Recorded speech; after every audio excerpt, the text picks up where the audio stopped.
श्री कृष्ण की मृत्यु का वर्णन भागवत पुराण के अनुसार। भगवान श्री कृष्ण हिंदू धर्म के सबसे पूजनीय देवताओं में से एक हैं। वे विष्णु के 8वें अवतार माने जाते हैं और उनकी लीलाएं श्रीमद् भागवत महापुराण, महाभारत और अन्य ग्रंथों में विस्तार से वर्णित हैं। लेकिन जिस प्रकार उनका जीवन असाधारण था, उसी प्रकार उनकी मृत्यु भी एक गूढ़ घटना रही है। भागवत पुराण और महाभारत के मौसालिया पर्व में उनके देहत्याग की कथा विस्तार से दी गई है। 1. श्री कृष्ण की मृत्यु की भविष्यवाणी। महाभारत युद्ध के समाप्त होने के बाद जब भगवान श्री कृष्ण ने अपनी भूमिका पूरी कर ली, तो एक श्रृंखला ऐसी घटनाओं की घटी जिसने उनके अवतार के समापन की ओर संकेत किया। श्रीमद्भागवत पुराण के अनुसार ऋषि विश्वामित्र, कण्व और नारद ने यादव वंश के विनाश की भविष्यवाणी की थी। इस भविष्यवाणी में बताया गया था कि यादव वंश का अंत आपसी संघर्ष में होगा और स्वयं श्रीकृष्ण इस विध्वंस को रोक नहीं पाएंगे। 2. यादव वंश का विनाश। युद्ध के बाद द्वारका में यादवों के बीच अहंकार और विलासिता बढ़ गई थी। वे मदिरा का अत्यधिक सेवन करने लगे और आपस में लड़ने लगे।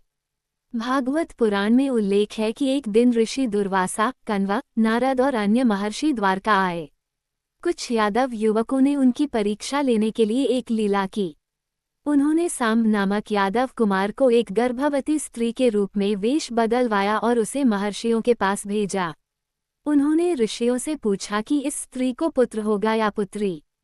महर्षियों ने उनकी इस चाल को समझ लिया और क्रोधित होकर श्राप दिया। यह बालक कोई संतान नहीं बल्कि एक लोहे का मूसल उत्पन्न करेगा और इसी मूसल से यादव वंश का संहार होगा। जब ये बात श्री कृष्ण और बलराम तक पहुंची तो उन्होंने इसे गंभीरता से नहीं लिया। बाद में यादवों ने उस लोहे के मूसल को समुद्र में फेंक दिया, लेकिन वह बालू में जाकर छितर गया और अंततः सरकंडे के रूप में उगाया। बाद में उन्हीं सरकंडों से बने हथियारों से यादवों ने आपसी लड़ाई में एक दूसरे का वध कर दिया। 3. बलराम का महासमाधि में लीन होना। जब यादवों का नाश हो गया तो बलराम जी गहन ध्यान में लीन हो गए और उनके मुख से एक अद्भुत प्रकाश निकला। ये प्रकाश उनके शरीर को छोड़कर अंतर्ध्यान हो गया। ये संकेत था कि बलराम जी ने अपने लौकिक शरीर को त्याग दिया और अपने मूल स्वरूप शेषनाग में लीन हो गए। 4. श्री कृष्ण का वनगमन और जरा नामक शिकारी द्वारा वध। यादव वंश के विनाश के बाद श्री कृष्ण अत्यंत दुखी हुए। वे अकेले जंगल की ओर चल दिए और एक पीपल के वृक्ष के नीचे ध्यान मुद्रा में बैठ गए। उसी समय जरा नामक एक शिकारी वहां शिकार की तलाश में आया। उसने दूर से श्री कृष्ण को देखा और उन्हें हिरन समझ लिया। उसने बिना ठीक से देखे ही अपने तीर को छोड़ दिया। ये तीर ठीक उसी स्थान पर जाकर लगा जहां कभी श्रीकृष्ण के पैर में ऋषि दुर्वासा के श्राप के कारण चोट लगी थी। जब जरा शिकारी पास आया और देखा कि उसने स्वयं श्रीकृष्ण को तीर मारा है, तो वह अत्यंत दुखी हुआ और क्षमा मांगने लगा। श्रीकृष्ण ने उसे सांत्वना दी और कहा कि यह सब पूर्व निर्धारित है। 5. श्रीकृष्ण का वैकुंठ गमन। श्री कृष्ण ने अपने पार्थिव शरीर का त्याग किया और उनका आत्मिक स्वरूप वैकुंठ चला गया। ये घटना त्रेतायुग के अंत और कलियुग की शुरुआत का संकेत थी।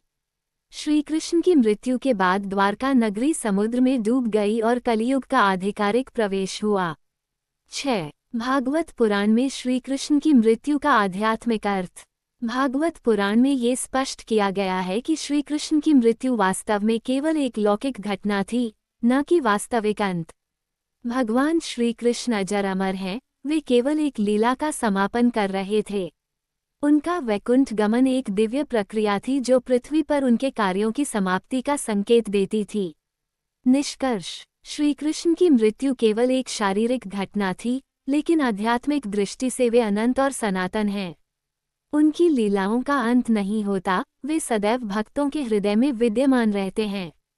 उनकी मृत्यु के पीछे गहरी दार्शनिक शिक्षा छिपी हुई है। ये हमें सिखाती है कि संसार में कुछ भी स्थायी नहीं है और हर अवतार का उद्देश्य पूरा होने के बाद उसे लौटना होता है।